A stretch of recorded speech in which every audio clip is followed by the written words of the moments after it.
पण मी असं ऐकलं की कोणीतरी आम्हालाही आव्हान केलं आहे, हो आमचीही सगळं सहकार्य करण्याची तयारी आहे, इलेक्शन चांगले झाले पाहिजेत, आमची तयारी आहे, वोटर लिस्टमध्ये जर काही सुधारणा करायच्या असतील आमचा पूर्ण पाठिंबा आहे, आमचं काही त्याला ना नाही आहे, माझं होते ना बाबा, आमचं त्याला पूर्ण पाठिंबा आहे, आमचं काही त्याला ना नाही आहे. आणि वोटर लिस्टमध्ये काही ठिकाणी डुप्लिकेट नाव आहे, आज आहे का?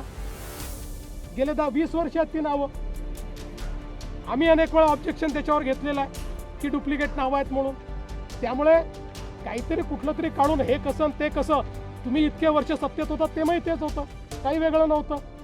मला असं वाटतं की पराभव स्वीकारावा, जनतेत जावं, पुन्हा निवडणुकीला उभं राहावं. पण यांचा कोणाचाही भारतीय संविधानावर विश्वास नाही, संविधानाने तयार केलेल्या संस्थांवर विश्वास नाही, केवळ नरेटिव्ह तयार करण्याचं काम आहे. आणि म्हणून या 2 दिवसाच्या त्यांच्या चक्रा फियास्को आहे, फियास्को.